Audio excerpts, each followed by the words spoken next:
Hey, what's up, friends? It is your good friend Rafa Sparza saying hello to you on this great. What is it? What is this? Is it a Monday? I think it's a Monday. It's very difficult to figure out what day it is because it's been officially 8 days since WrestleMania, which means we've had the ability to see some shakeups, some things that are still going on, and apparently tonight there's going to be big news. But we just got some breaking news, and I'm going to bring on our good friend Mike Stallings to tell us what that news is. Mike, what is the big news? That you forgot tomorrow you're just one day away from Taco Tuesday. How dare you? Okay. How do you forget that today's Monday and then you just segued right into the Superstar Shake-Up on Raw? Yep, it's huge. Can't get away from it. But what is about the app did we get as a message as we were going to air right now? So, do I have to give the backstory? Is it just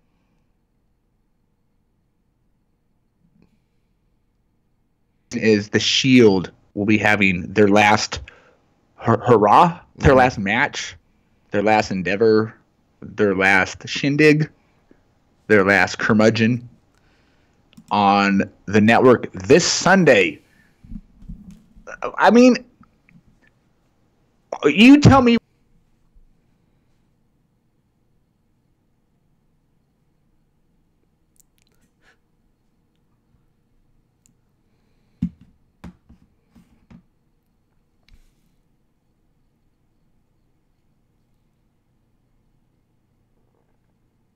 Here's what I'm going to say. Okay, so while you guys are figuring that out, I think we lost Mike for a split second.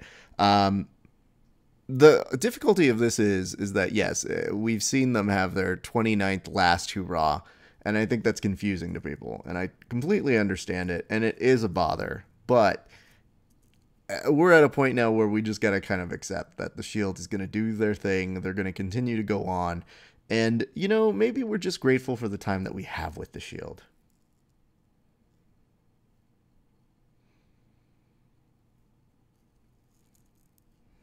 I don't know. Mike may feel very differently from this. So once we get him back on the line, we should be able to tell if that is indeed the case or if there is something else at play here. But I, for one, not super sad to see the Shield go away. I think we've had their time with them. And I think we're at a place where we're just kind of like, yo, Shield, if you guys want to go ahead and take some time off and go to AEW, a.k.a. Dean, looking at you, buddy, and then that's what you need to go do. Can you not hear me? I could not hear you for a few seconds, so why don't you repeat what you were saying there? No, it was just a...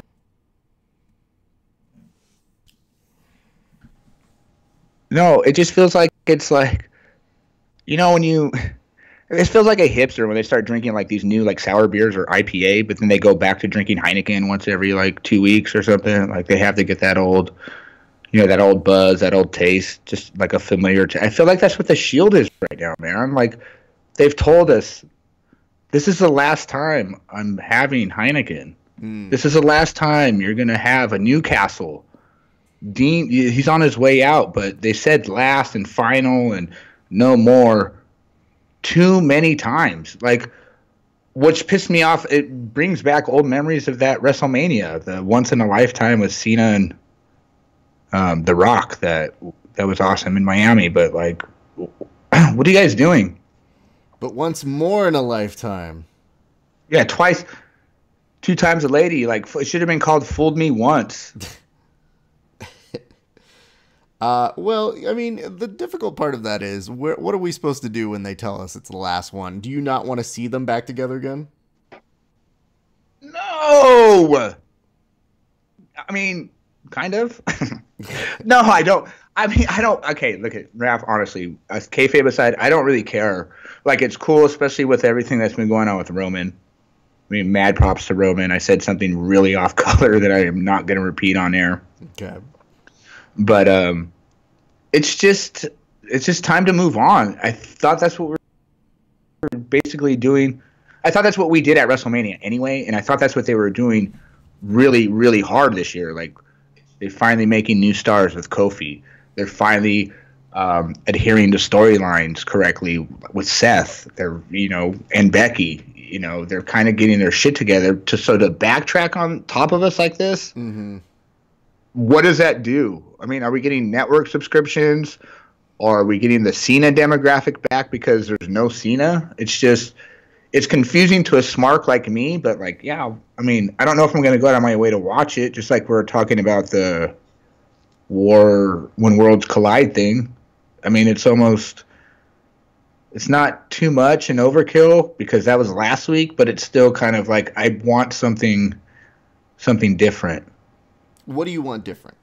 Money in the Bank's enough. Okay. I mean, that's gimmicky enough. It's like almost that feeling when you get to Payback or Backlash to where you're like, I know this really shouldn't be a pay-per-view kind of thing, but it makes sense and if the thought that just popped in my head, it feels like I don't know if you're a big comic book guy, but they'll take stories and they'll put into a different universe. They'll take like Batman and put into Elseworlds or the Ultimate Marvel universe. I feel like WWE does that sometimes with non sequiturs, like with the Shield thing. Like my question to you, and I kind of want to ask you again, is who's their most logical opponents to get heat with this? Oh, I think they're just going to stick with Baron Corbin. At this point, they're just like, you guys like him? Nope. More of him. Here you go. But at least they're handling that as a heel should be handled. Like, when I watched the Survivor Series, Max was like, I love Baron Corbin. I was like, what? He goes, he plays a goof perfectly. And that's what it needs. There's not that goof shitty person that you're, even with Elias, you're supposed to hate him, but you kind of like him because he's super talented with music. He kind of looks like Macho Man. You know, he dresses like how you would dress if you could afford it, or even like stomach putting a scarf on. You know what I mean? But Baron, I saw a funny meme like Baron Corbin reminds you of that bartender that you've had at every Applebee's, every Outback that tells you that they manage sometimes on Tuesdays. You know what I mean? And they're just basically wearing their uniform out because they just got off work.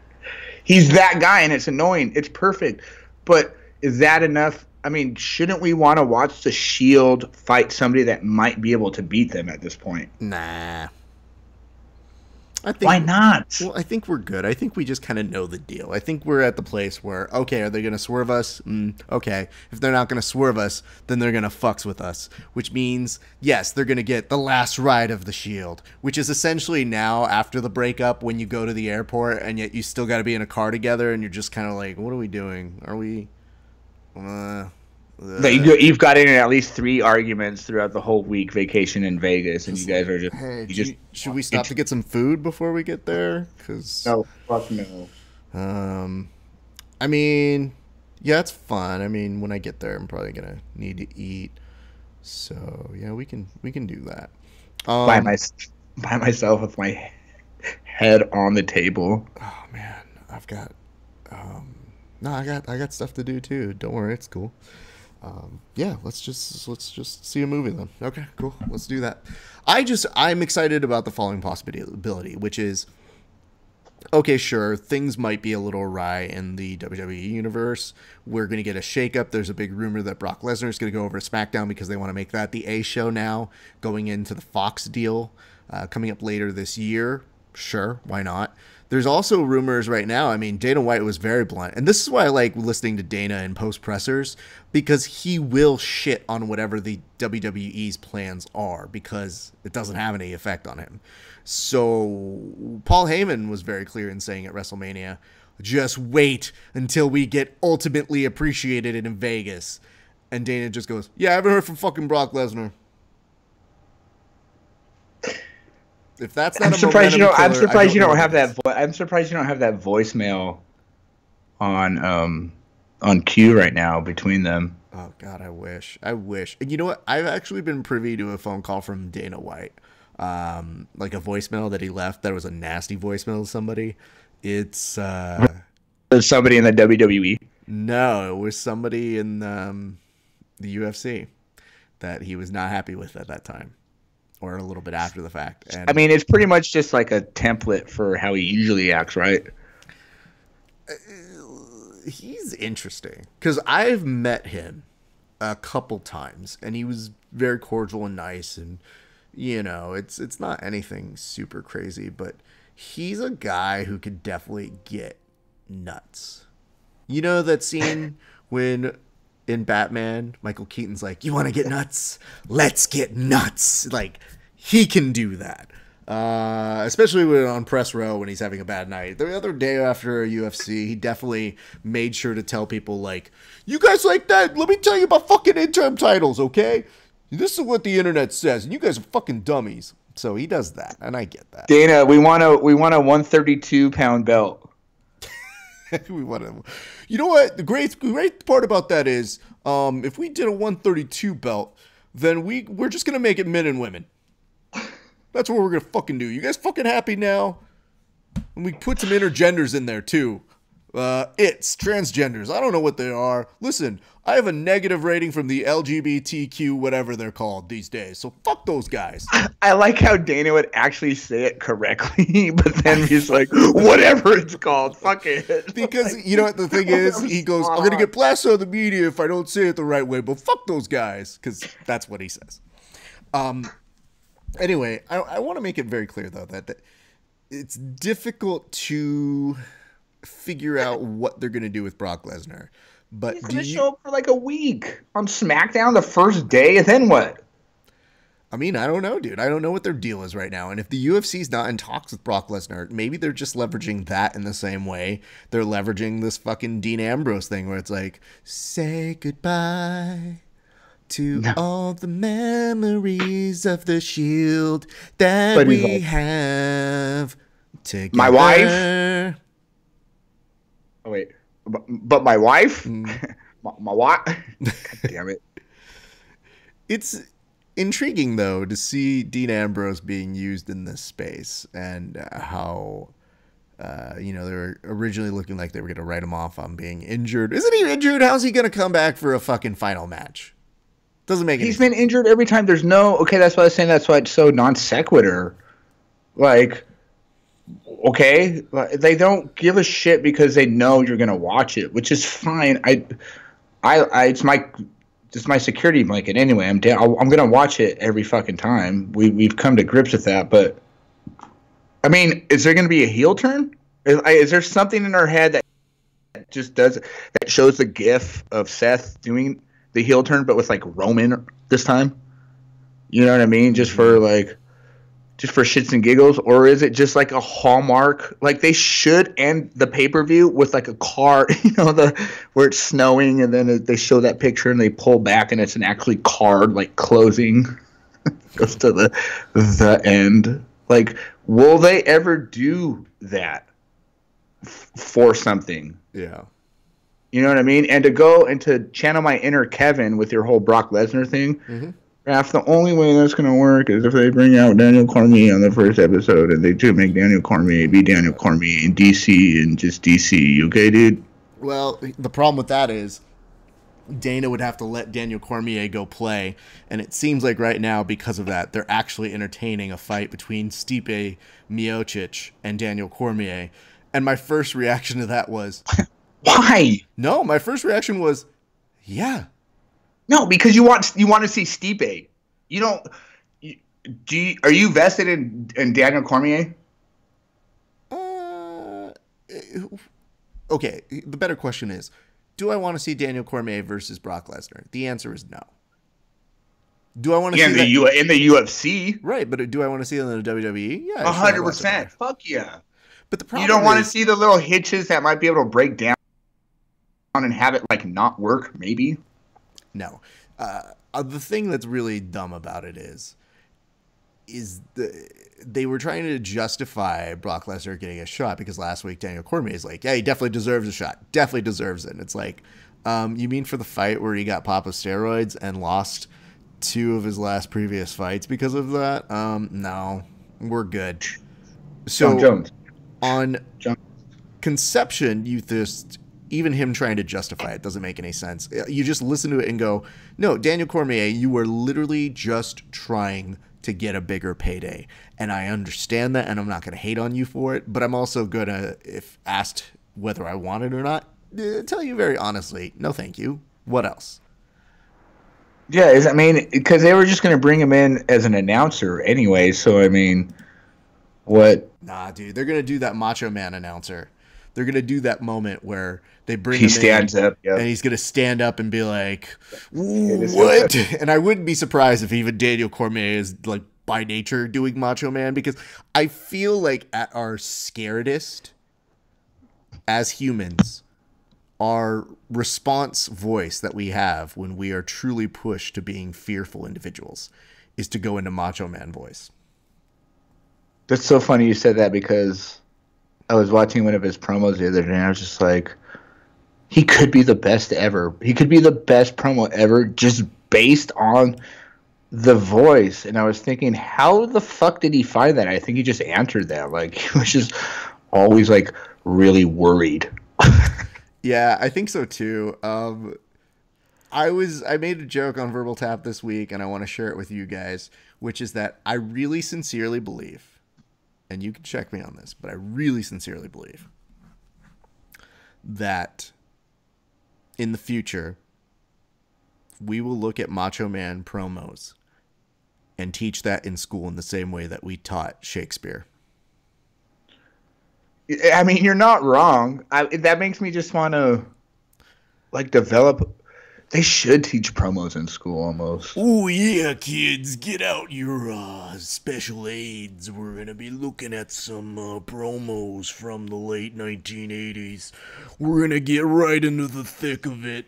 And I want to hear it in your voice. Yeah, brother. Okay. I need you to take, like, your favorite Ben & Jerry's ice cream, okay? And then whatever 2 favorite space things that you can think of and strung it together. That chunky monkey Pluto! You know, I love mini golf, putt-putt as it's called. You know why? Because at the end, you get to the end of that golf course and then you lose the ball. You know where the ball goes? Into the madness. Yeah, brother, and that's where I'm gonna take Hulk Hogan at the age of 95 into the madness. So, you know, to the windmill, I'll be like spinning, spinning, spinning, spinning, spinning. But think about it, just the indelible impression that he left there. And there's now, I get people who send those videos to me, and I sincerely believe it, where every time they send them to me or I see it on my newsfeed, I stop and I watch it, because that's what you're supposed to do as an American.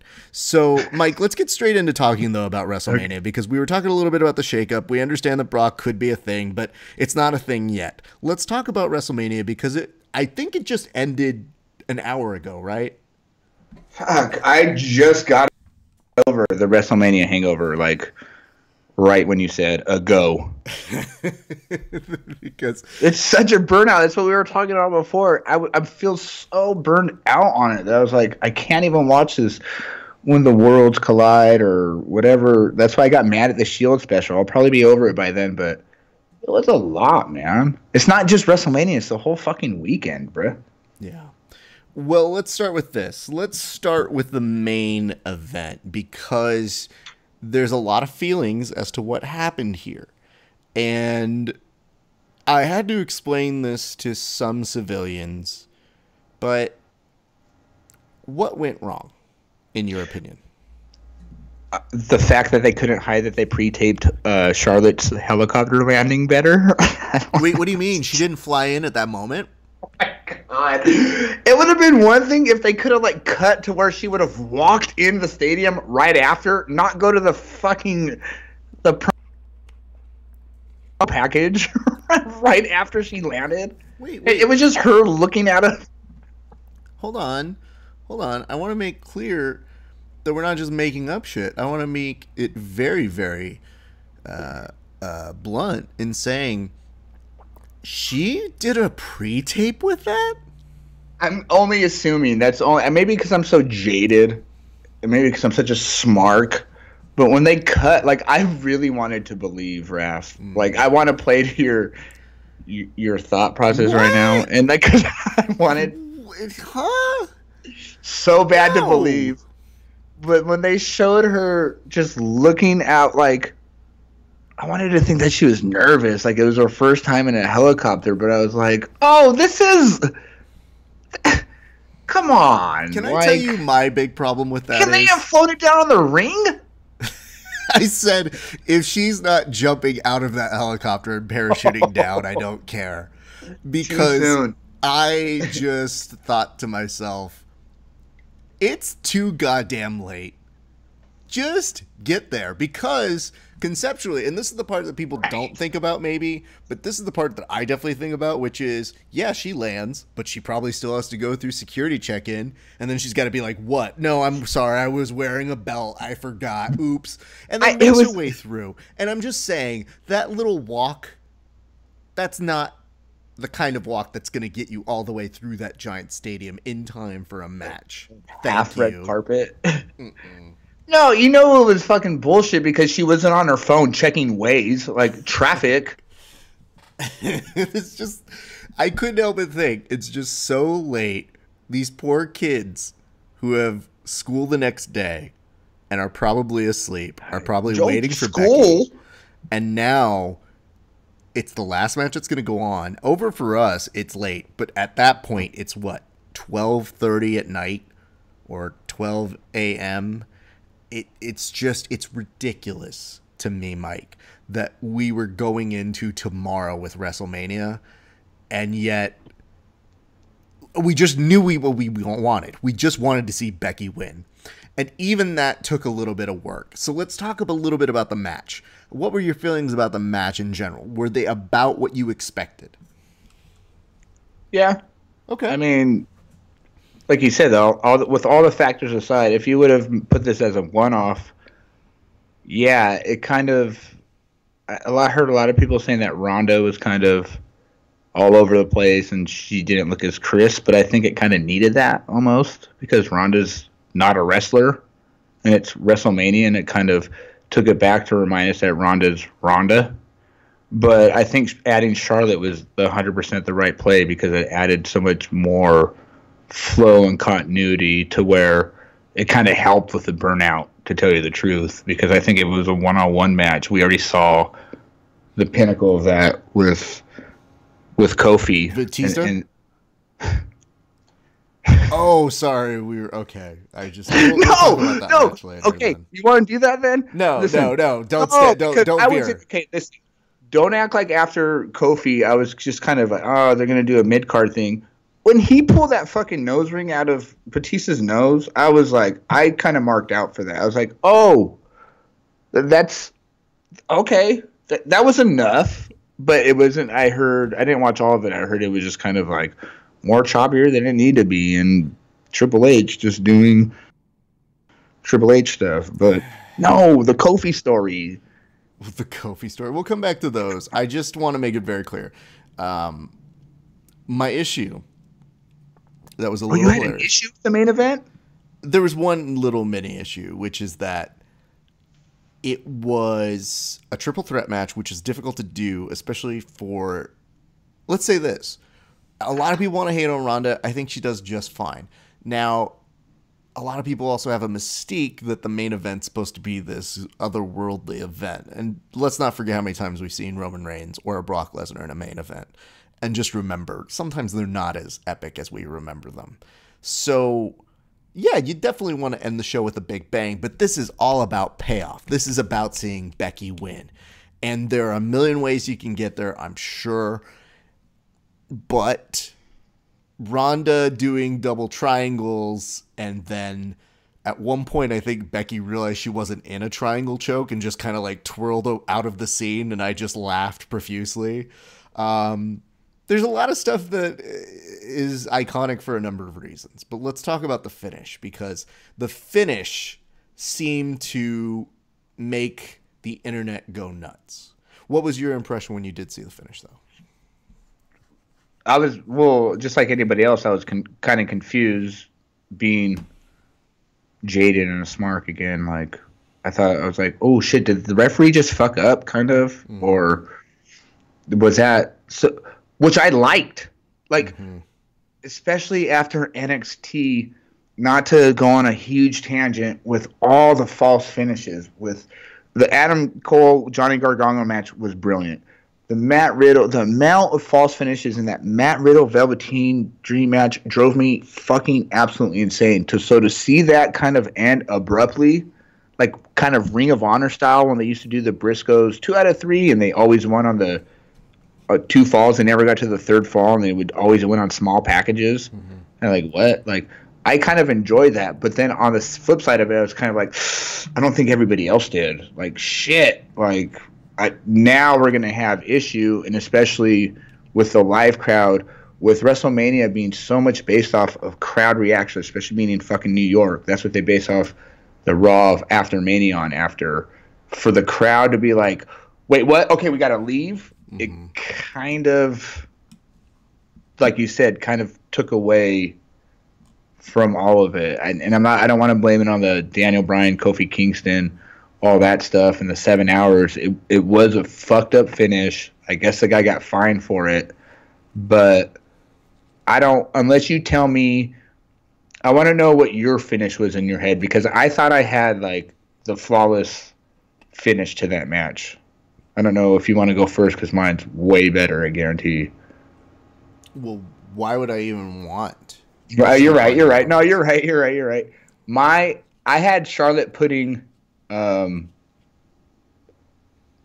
in the figure 8, mm-hmm. and Becky pinning her while she was in the figure 8.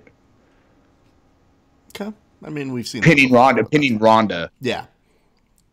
So because Charlotte wouldn't be able to see her head would be away toward that, she would be flailing, and Becky could get a traditional pin by actually taking her arms and putting her fucking shoulders onto the ground. That was ideally missed on this finish. Okay. Did you have a better one? I mean, honestly, dude, the building I think that they were going to build to with Becky and getting a tap out on Charlotte would have been huge for her. That would have been nice. I didn't know that they would even go that far. I just kind of imagined she was going to get a pin on Charlotte at some point in the match. Because keep in mind, like, the common thing they had in their Venn diagram was that both of them beat the shit out of Ronda. So under triple threat rules, you could kind of get away with both of them, like, taking her out of the situation and run with that if you wanted to get her out that way. I will say this.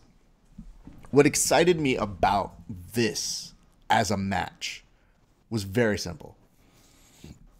At the very end, when Ronda lost by a pin, I said, this still works. I don't think that was the finish. I was confused. I didn't hate it.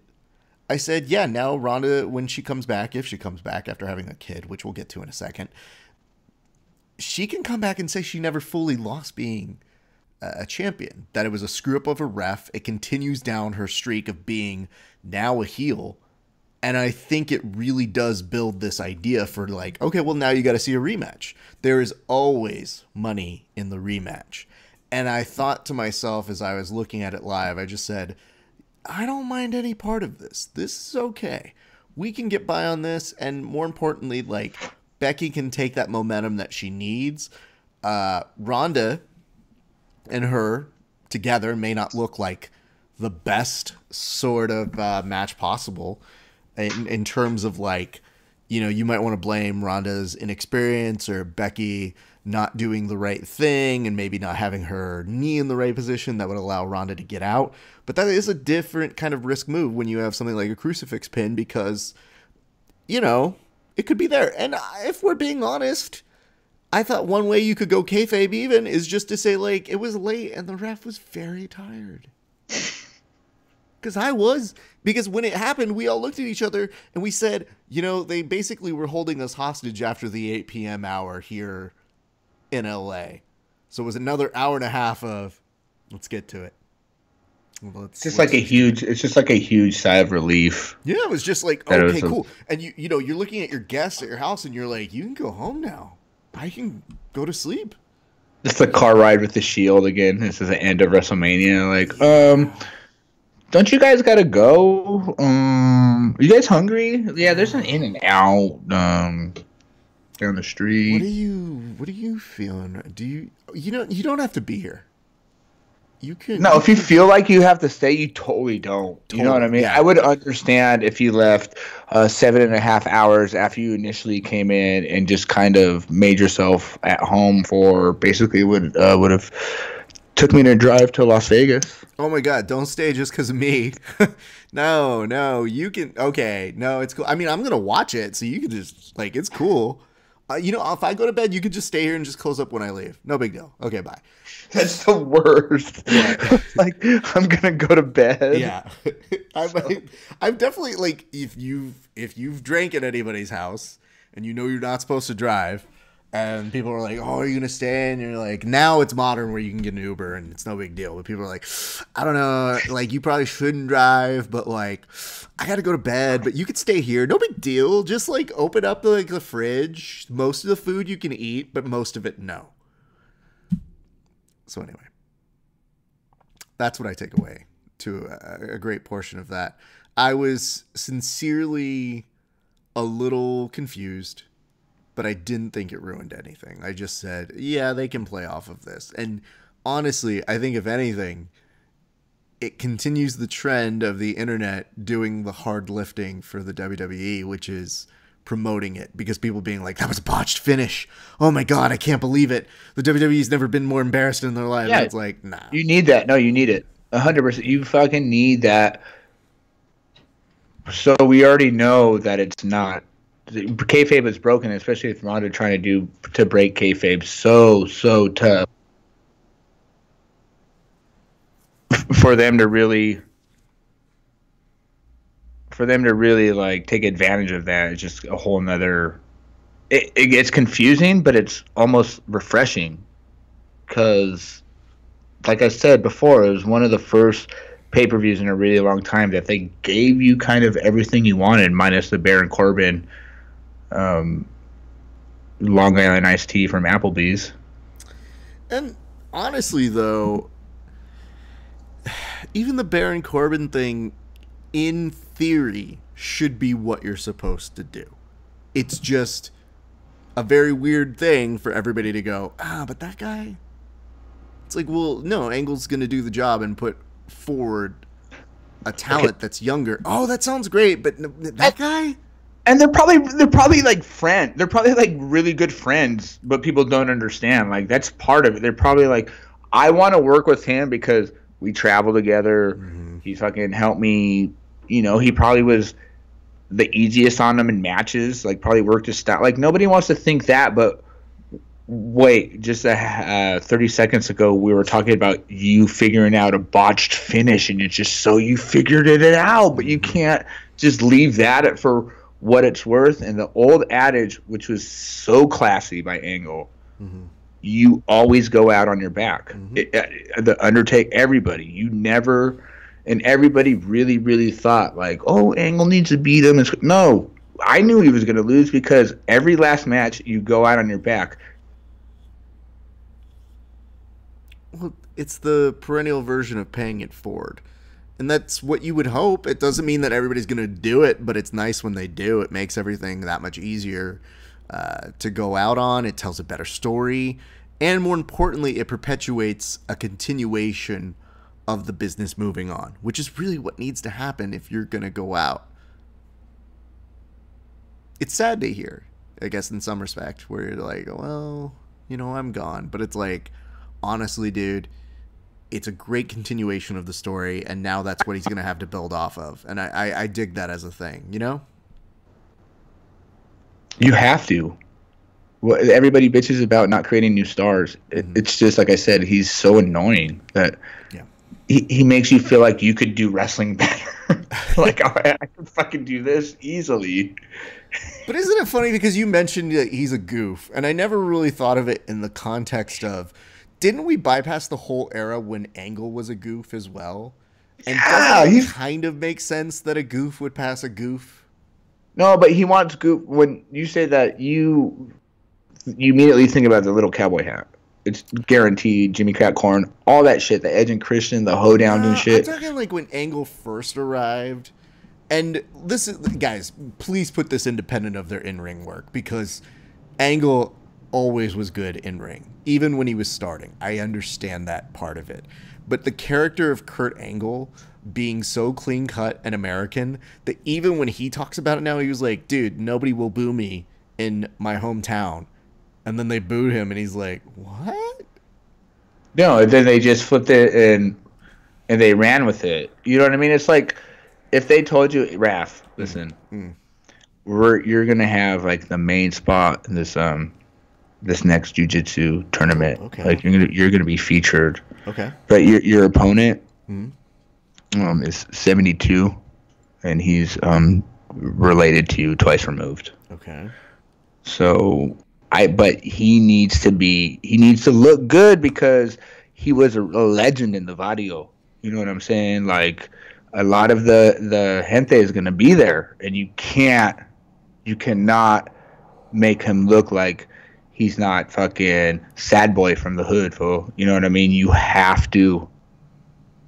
But you're gonna wait. No, you're gonna do it. But you have to. Can you do that for us? Can you do that for us? People are gonna hate you though, because you're beating up your Theo. Okay. When you say that a lot of the gente will be there, like how many of the gente? Like all of them, like the whole, shit. like Monrovia. Okay, but am I supposed to make him look like, you know, happy sad clown? Because if it's happy baby Joker, like that's a legend, and I'd love to make him look like that. It's more like sad girl and mousy kind of. Okay, yeah, I can do that. I would probably say to them like this, Mike. I would probably look at them and just go, yeah, no, I know what I'm supposed to do. I'm supposed to look like a dummy, and they're supposed to look like great. But, you know, the internet's really behind me. And no, but you're doing the Vadio some good, though, dog. You're doing the Vadio. I'm tired of doing the Vadio some good. What does the Vadio ever do good for me? Yeah. And that's where Baron Corbin's at, dog. Yeah. Like, I mean, what Undertaker? Like, what are you gonna watch Kurt Angle and Undertaker do at this point? I think we're just so stuck in. I mean, it would almost be better if Baron Corbin fought hologram Kurt Angle at that point. You know what I mean? I'd rather watch hologram AJ Styles, hologram Chris Daniels. You know, that's a great idea. That's a great integration of like WK19.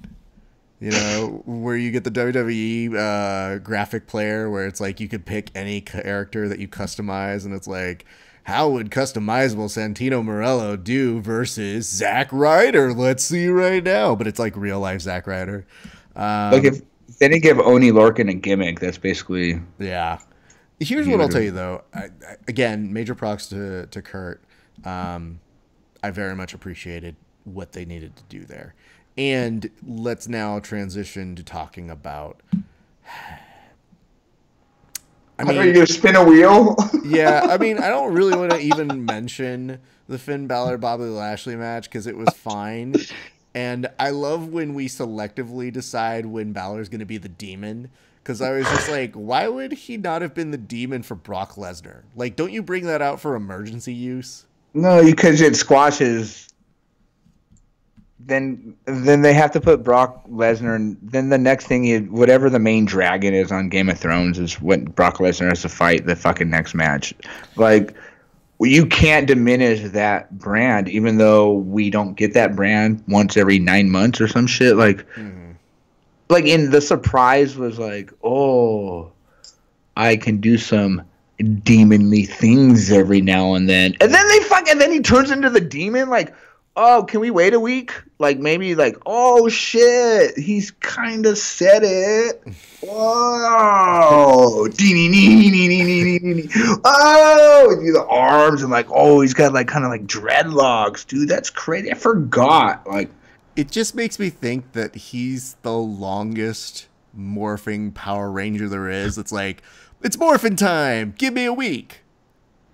I wish he was schizophrenic to where he would have to, like, the whole promo was just him going back and forth in and out of it. Like, you can't get, like, one sentence out without just being a struggle for fucking 8 times back and forth. Well, especially if it's just him being like, oh, I would never do that. And they're like, yeah, you did. You blacked out when you were the Demon King? Yeah. Thank you. I've been trying to write a schizophrenic character like Festus when they rang the bell and he didn't. Like, that has two like severely split personalities where he doesn't remember shit. Yeah. Like he could be a heel and a face. Like okay, you talked about though Triple H and Batista, and we'll say this to begin with. In theory, it's nice that Batista was coming back to again do the right thing and say goodbye to everybody. This match was supposed to be a thank you to Triple H because he said the best way he could show his thanks to Triple H was to lose to him on WrestleMania. And not like he needed it to put over some new talent, but he just felt it was a way of saying thank you for all the things that Triple H did in believing in him and giving him a platform. Very nice in theory. The match was, there were a lot of tables that got affected by it. There was a big wheel. Mm-hmm. Okay, well, let's talk about entrances first, because the best part about it is you should at the very least kind of wonder what Triple H will do for an entrance. This was supposed to be a take on Mad Max, and it was... I don't even want to insult Walmart by saying it's the Walmart version. It was the dollar store version of Mad Max. I felt like somebody got like their hands on whatever like GarageBand video editing that was available the first time they got a phone, and just for like when they put somebody's head over the moving meme. Well, they colored the backdrop with MS Paint, and you could tell that it just hadn't finished rendering. And then when Triple H did make his big entrance, he definitely was in the old school Addams Family mobile. The wheels just keep getting bigger and bigger. That's the only thing that changes is the wheels like have... I can't wait for this grandpa fucking cart. I was trying not to laugh at him so hard. And then, of course, you got Batista, who couldn't even walk into the ring right or crawl into it right, whatever you want to call it. It was just awkward, and you just hope for your best for these guys. And it was supposed to be psychological, and it was... I think... It was the most New Japan thing I've ever seen in the WWE, honestly. It was... And again, I know I was insulting to Walmart maybe earlier by crediting it to that. I think I'm now going to insult the word slow by calling that match slow, but it was paced. Is I think is it because of cardio's sake, or do you think they paced it out for time's sake?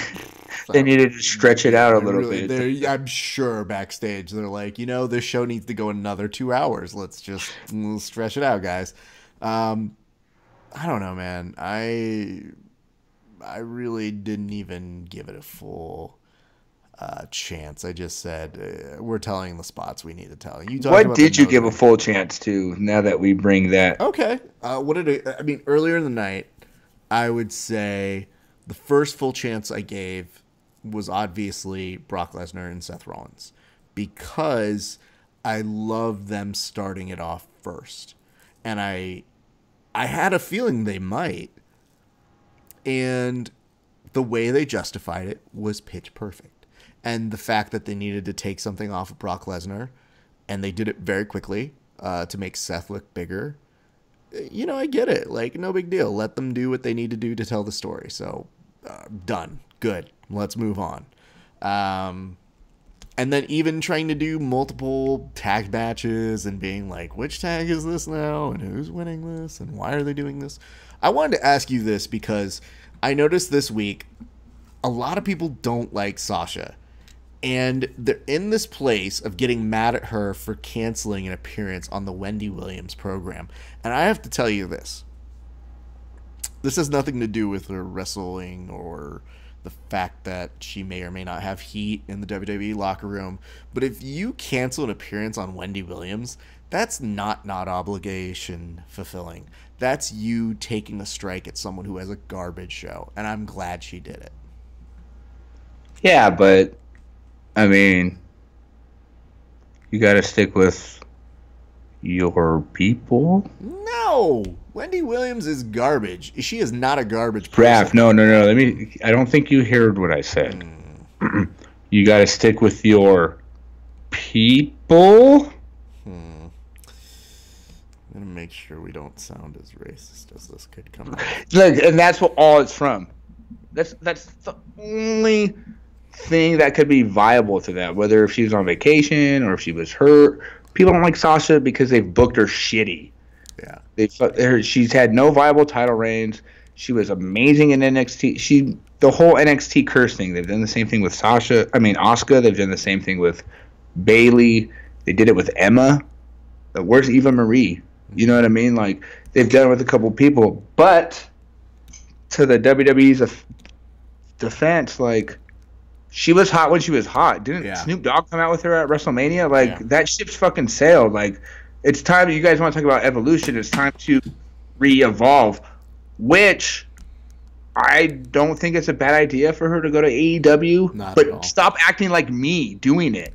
You're acting like a whiny brat that doesn't know when to shut the fuck up. And that reminds me of me, and I don't appreciate that, Sasha. That's the only reason I'm mad at her. It's because it fucking reminds me when I threw a tantrum when I didn't get my cake first on my 12th birthday. And I'll never live that down. And they laid on the floor. That's a Mikey move right there, bro. Do you need some time? I mean, this took a turn, and I wasn't sure. Again, analysis appreciated, but like you're saying Sasha, and I'm not sure if you're meaning Mike. It got really jumbled right there. It got a little confused toward the end. No, that's why they're mad at her right now. You can't kick and scream when you're still employed by the biggest wrestling company in the world. You've had all these title reigns. You were the first. I think she's just mad because she wasn't Charlotte. Like, she envisioned that they would all be in the main event, the four of them. And the whole fact that shouldn't it be enough that they were the first tag team champion? Shouldn't it be enough? It's just that fucking social media, bro. It's never enough. Is it kind of problematic that her theme song is kind of like, and her whole thing is that she's the boss, and that maybe that seeped in like a little bit too much? Hey, she better be pretending that she never made it. I'll tell you that much right now. I want to make sure this is very independent of all of that, which is when I heard she canceled Wendy Williams, I was like, fuck yeah. Fuck that show. And you know what? I love the fact that we had wrestling fans defending Wendy Williams. Go watch her show and then tell me you're going to defend that bullshit. Because if I have to pick between the two of them on who I'm going to put in a rescue boat, I'm going to be like, Sasha, you can lie down here, but people are going to probably lie on top of you just because we need to save people in this boat. And Wendy Williams, don't like her. And you know what? Her weave is probably going to weigh down this boat. So it's really just thinking of all of the angles. Also, Wendy Williams is trash. Period. End of story. So, like, what could she gain out of the appearance? Like, what the fuck was what? I mean, the question is, did she want the appearance, or did the WWE force her to do the appearance? And that was her form of, lying down, if you would. No, Wendy Williams wanted the appearance 100%. Why would the WWE go? Why would they just go to Jerry Springer first? No, Isn't he in the Hall of Fame? Isn't he in the Hall of Fame? Pulls in good ratings because your mom definitely has her friends watching it and are like, oh my God, Wendy's so crazy. I heard a lot of juicy gossip. Who wants to spill the tea? Because that bullshit is what she banks off of, is people who know people. And if you look closely enough, you definitely have friends on your friend list who are like, oh yeah, I watch Wendy Williams. She's great. No, she's garbage. Why wouldn't she have Kofi Kingston on the show? Oh, because Kofi is different, man. I don't know. Kofi, like, that doesn't matter to her. I think Wendy Williams saw her hair and was like, ooh, girl, you got so many extensions. I want some.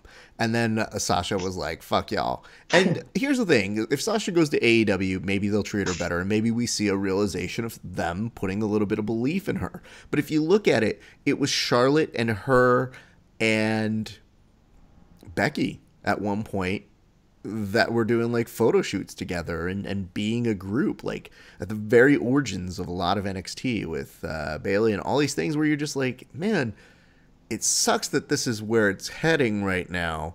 And I definitely agree the lying down is kind of a silly thing to excuse me.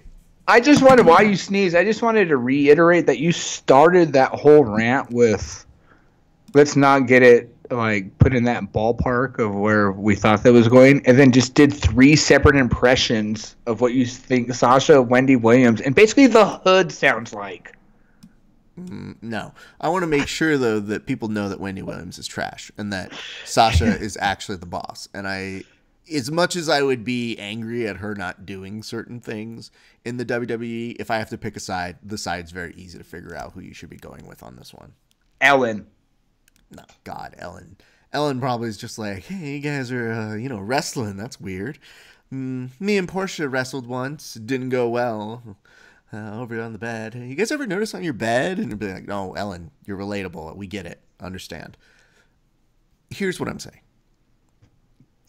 Don't care. Go to AEW. And better yet, when you unfollow Vince and the WWE, it's such a weird thing that that's news now. But that's what we're hankering for. That's the shit we look for and crave. I just wish AEW was like a thing.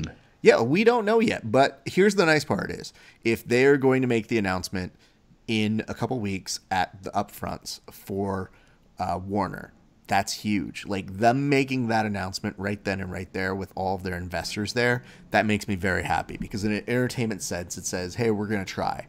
And sure, then maybe we get an idea of what they're going to be doing.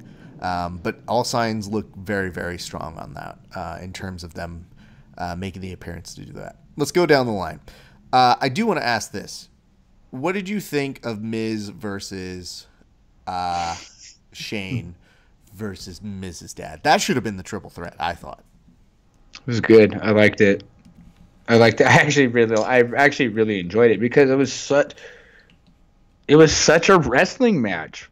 You know what I mean? Even though what he jumped off, you could tell it was padded and stuff. Like, it needed that pro wrestling feel because we knew we were getting a breach of that later with the main event with Ronda Rousey. That kind of breach. I liked it, but I mean, I didn't know it was going to take Storm the way it did with Mrs. Dad doing the whole 3 drinks at Applebee's pose, whatever. Like, it just got memed into the stratosphere with that dude, and I kind of want to feel bad for him. I don't know. I just kind of think, like, how does the Mrs. Dad feel at this point? Well, here's the good news. The Mrs. Dad has grown up with Miz as his son, so I feel like there's an element of I understand. Like, you would think that he would have had to get in fighting post sticking up for his douchebag kid when he was on the Real World at some point to where that it never changed. I mean, not a dad myself, so I can't really speak with great authority to be like, well, my kid's a fuck up, so. But what about your dog? I mean, my dog does some dumb shit too, and I definitely look around and go, that's her. I don't know what to tell you. Definitely not my kid. Take it or leave it. No, I liked what they did with what they could do with it, basically. I don't buy... I was hearing... I don't know if it was Meltzer talk about, like, The Miz is not John Wayne by any means. Mm-hmm. You know what I mean? I feel like they should have put the story in, like, a frat house setting to where it was kind of like the situation was getting mad at Paulie D. Sure. Or, like, the situation gets mad at Dan Cortez kind of thing. Where they just have a difference in, like, a generation gap. Like, I was on the first Real World. It's like, oh, you don't even know what Road Rules is, motherfucker. That kind of thing. Like, it would have worked better with that, but I don't know if I don't buy Miz as a baby face, like, at all. It's a little bit of an uphill climb. So, other than that, I thought it was good. I thought it was, I mean, it was more of a prevalent match than anything else without the names Daniel, Bryan, or Kofi and Kingston being associated with it. Let's talk about that. Kofi Kingston, I mean, that was the match that it essentially ruined everybody's night after it. You can't... I think that might have been the main problem, was them trying to figure out where everything fit within the card. I don't know if it was a good idea for them to announce the triple threat being a first ever. I know it was for more pay-per-view buys, but that absolutely stole the show, and it was done perfectly to where the match kind of didn't. The work rate within the match didn't matter. Yeah. You know, like he hit a Trouble in Paradise out of the blue. You know, there was no false finish or anything. It was like, yep, that's and people went nuts for it. When you do simple things and you tell the correct story, it pays. It fucking pays off, and especially in a big market like that where, you know, everybody has been vested, but a live crowd to be that vested into it is fucking brilliant. Yeah. I just feel it's one of those things where you give the guys the trust to do the story that they need to do. And just you're not surprised when it's good. You go, awesome. That's what I wanted it to be. I'm happy it was. I'm happy it did it. And you know, man, it was just refreshing to let them be in the moment. Everybody goes home happy. It was definitely, I mean, but there's no topping it is the issue. Yeah, that's why I don't think WrestleMania needs to be 13. You don't need everybody on the card. You could have done 6 matches and it would have been fine. Just get rid of Night of Champions, get a celebrity match, and like real celebrities.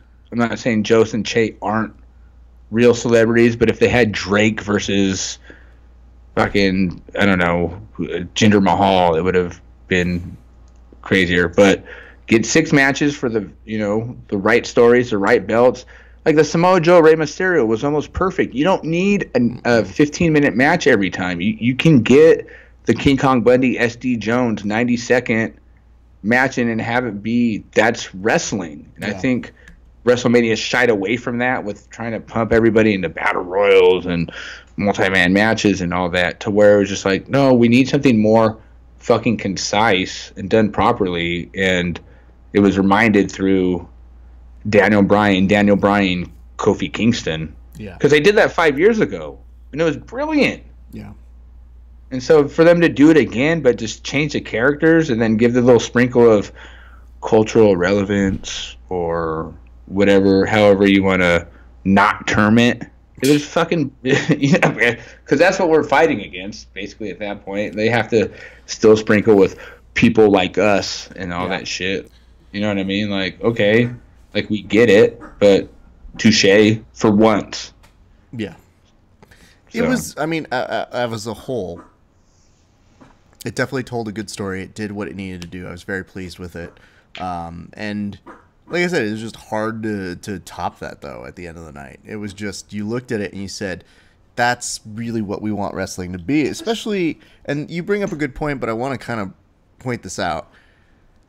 NXT. I just need a second. NXT, guys, was so much fucking fun.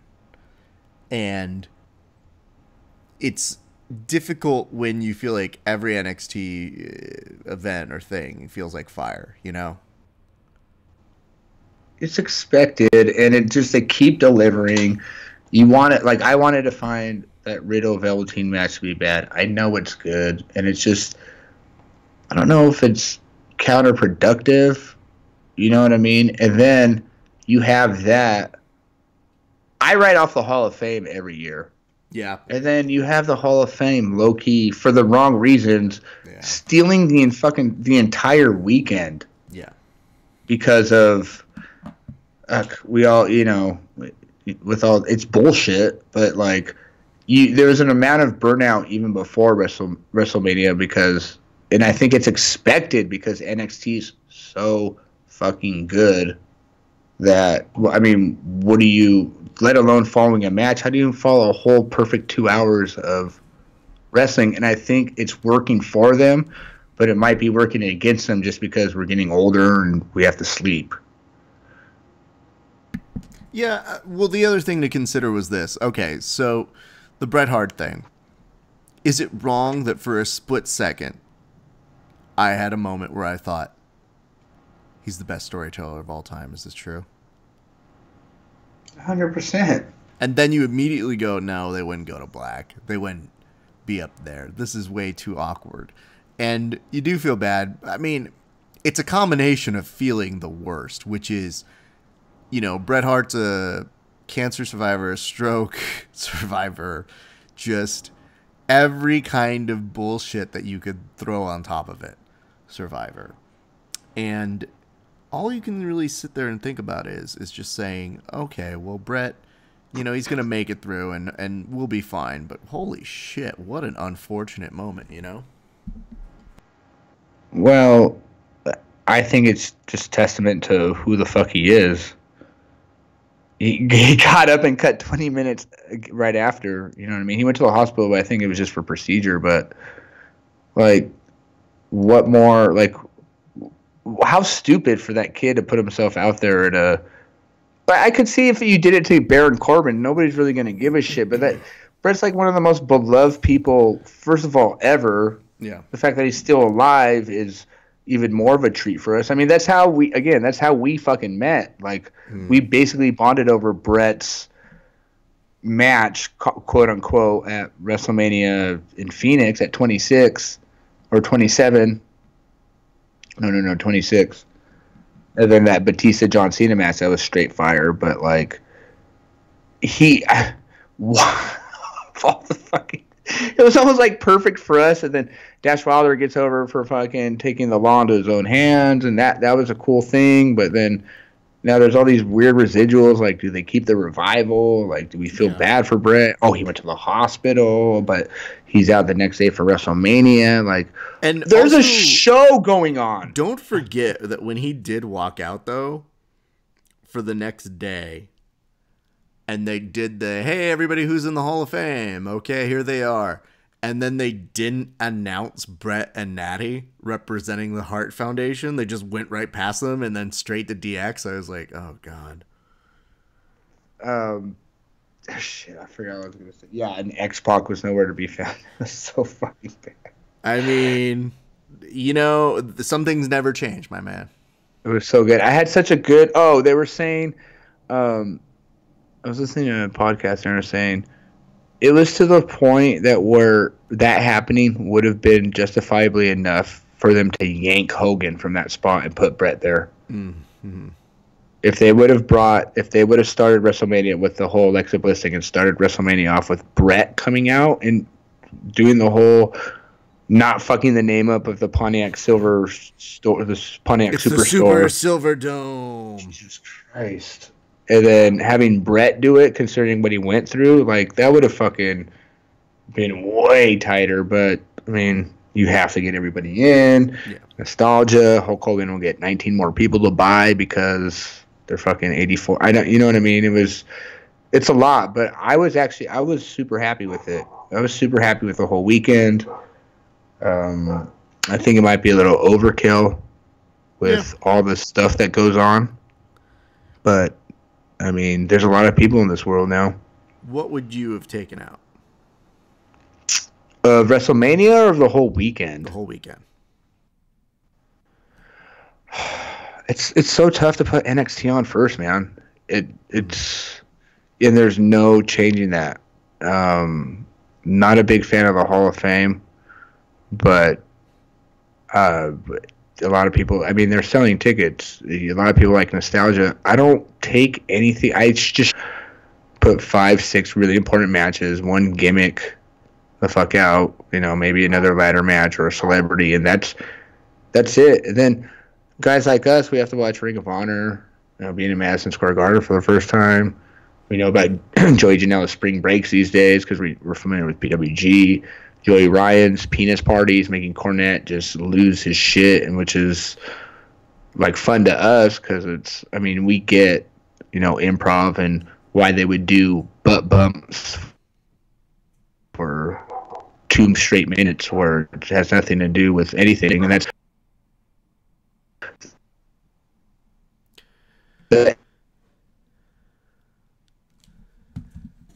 any weekend. Now, do we stops at all? Yeah. And then here comes AEW just around the corner. It's just like, I think we just live in the age where, you know, you have Hulu, you have Netflix, you got PlayStation, you got Disney, and there's nothing on. Yeah. You know what I mean? It's tough. I'm very much in the mode of like, I don't mind making it a day, but It also does come down to this. They've got a lot of people on the roster, and just trying to get everybody to have their WrestleMania moment is too much. It's a lot. Especially that's why you get all those people being thrown in. Because I was trying to explain to somebody, I go, yeah, it's just all hands on deck. It's just, are you here? Get in there. Are you here? Are you the water boy? Yeah, but get out there too. Don't they get bonuses? Like, why would you want to give everybody a WrestleMania bonus? Or, like, wouldn't you just want to make it, like, just really memorable? Because you take away Kofi's win. A couple years ago, the Hardys debuted. You have these nobody gets their moments. Like Kurt Hawkins got his moment, but it's not on that big enough scale where everybody cares because it's not Ronda, it's not Becky, it's not. It's a mid-card act. Like, it's cool for us. It just needs to be more magnified. And how do you do that with so much stuff? That's just, I don't know. I think that they're just going to have virtual reality and holograms just take over here pretty soon. I actually had a really good idea. They need to make a virtual Hall of Fame. Okay.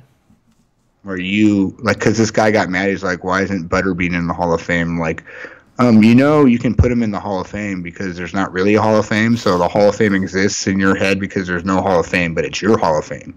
If you had a fantasy Hall of Fame, it would be just as real as the WWE's Hall of Fame. Yeah, you can't go. Can you go? Does he call you to Snowflake? Do you know Snowflake? Do you go to the Hall of Fame? Can you call it on the phone? Wow. I feel like this. I'm a huge speech guy, so to me, hearing people get up there and tell speeches and do all that sort of shit, I live for that stuff. I love writing it. It does feel weird, though, when you are acknowledging people like the Honky Tonk Man and you go, yeah, he should be in there, but it's very hard to explain why he's driving in a Cadillac with just a random girl and they're just kind of dancing. And, I mean, it was a different time. And then people There's an age. Cool. They never even know what a sock hop is, like any of that shit. But then try to explain to somebody that goes, well, he really came into prominence in like the 80s and the 70s. And at that time, it was a critique on something in the 50s. Whoa, I heard what I said. Well, that was like me listening to Brutus the Barber Beefcake and me trying to get heartfelt for him with anything. And it was actually a really nice speech, but it was like the bullet points of your career just made me realize, like, why was I into you again? Like, when I was my grandpa was really into you. Like, he didn't grow hair. He didn't have that much hair. He was just really flamboyant. Oh, shit. No. But what? It made me feel bad for him, but I was like, there's a place for this. But yeah, you're right. Like I said, my buddy called me for 10 years out of blue. He's like, oh, I don't watch wrestling that much. Where do I start? And it's like, that's within the last 10 years. Not to mention when Bruce the Barber Beefcake was relevant. Like, oh my God, he cut his hair after the match. It was crazy. Oh my God, could you imagine? Well, don't forget that, but then also being like, especially when Hogan goes, yeah, we couldn't really figure out what we were going to do with him. And then he was the booty man. And you're like, we could have done without that because that jogs some memories. I'm surprised they didn't make him like Rocky Dennis from Mask after his parasailing accident. I know. So there's that. I will say, big credit though. I know we're talking about Hall of Fame. I live for it in the sense that I want to see it do well. It's kind of still weird to see the Generation X do it, but I laughed and I enjoyed that just fine.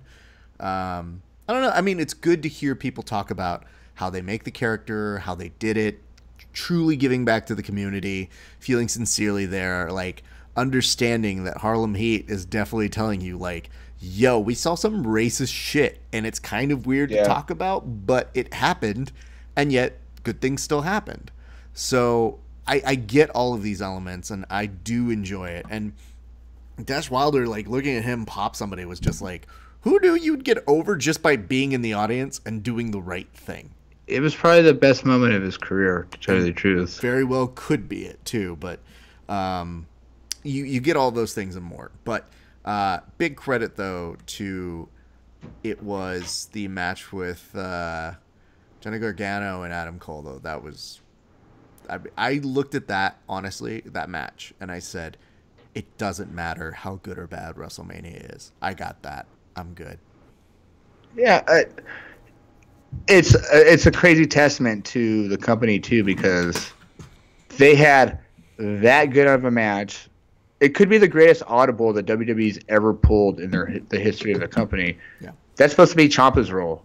Yeah. You know, all the spots make so much more sense with Ciampa kicking out of him and telling that story, but it lost nothing with Adam Cole being his fill-in and like telling that story at a shotgun moment because Adam Cole's such a legit wrestler. Like he's believable. Like they mold so well all the time in PWG and all that shit though. But for them to pull that off in that short amount of time and have it mean the way they did, and for them to have Ciampa come out, and that's where like the Shield ending.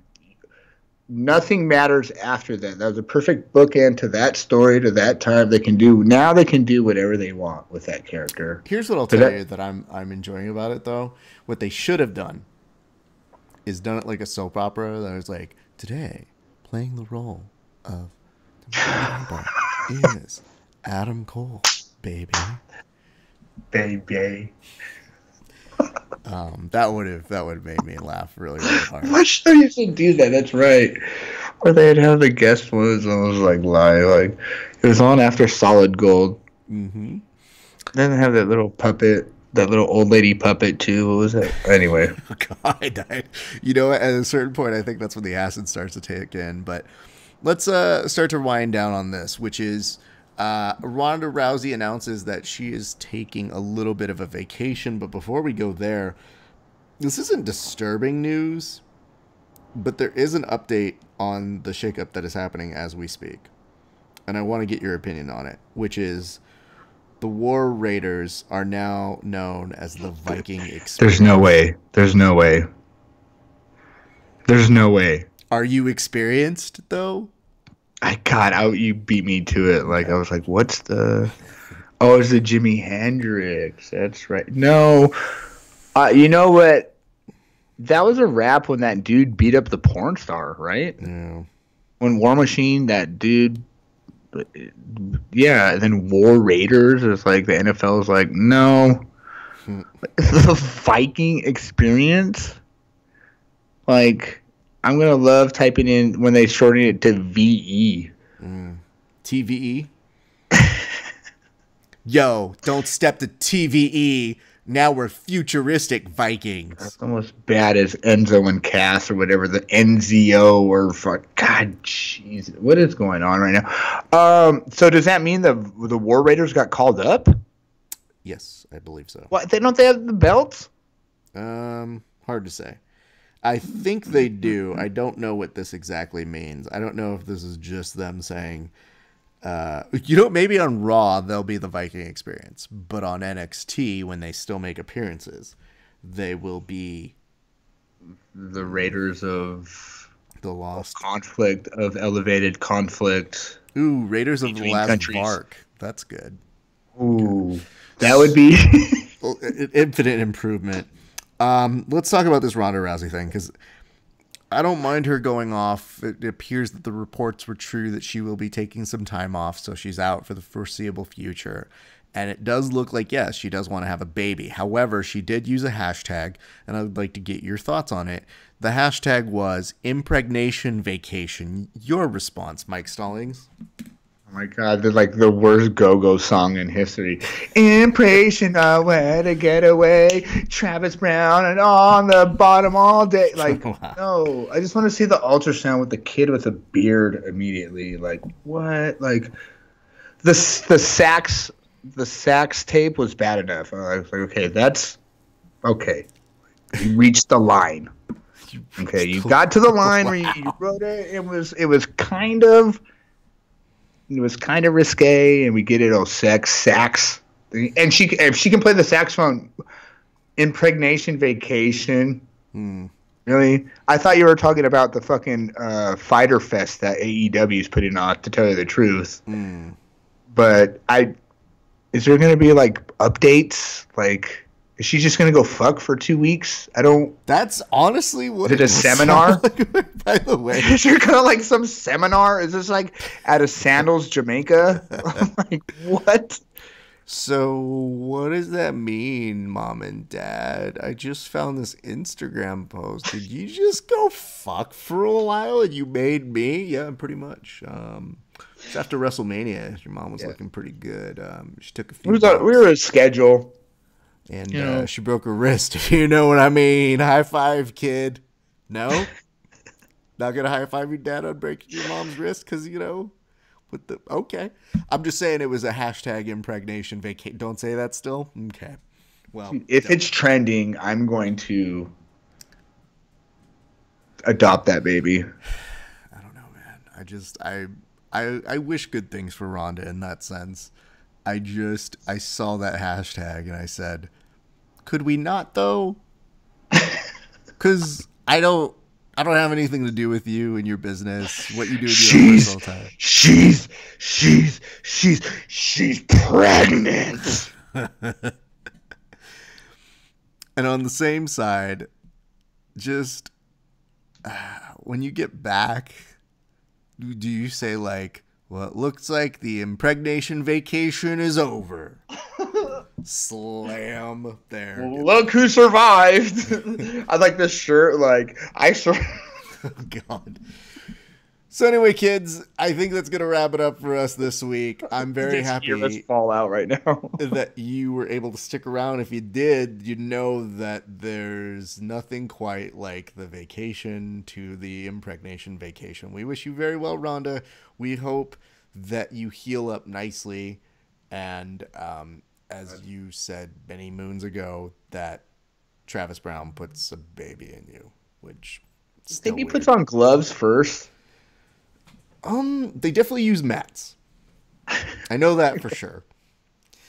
And, there's definitely like inside Sankaku, which is a move, but like inside Sankaku, you know what I'm saying? The baby's going to come out doing that, the punching, the 1, 2, 1, 2, the punching. And just to kind of cross the streams here, you definitely are going to have her coach Edmund, who's going to be like, head movement. And they're going to be like, what? And it's like, I see head movement, baby, move, heavy movement.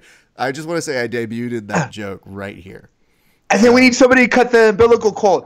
And here comes Holly Holm with a roundhouse kick to the umbilical cord. I don't think we need Holly Holm to be in their business. Holly Holm has other things to do. She will be defending some sort of non-existent title. She's challenging for the title against Amanda Nunes, which, yikes. Don't feel very good about that one. Ladies and gents, we want to say thank you for tuning back in. If you are not following us, do us a follow on @RealHeelSection on all major platforms, aka your social medias, and give us a follow on our YouTube page. We will be having more content going up very soon. But in the meantime, this is your good friend Rafa Esparza saying thank you so much for joining Mike Stalling saying 3 sweet me. You can't. What is 3 sweet you mean? See, that's that new shit. That's that 2019 shit. I'm going on an impregnation vacation.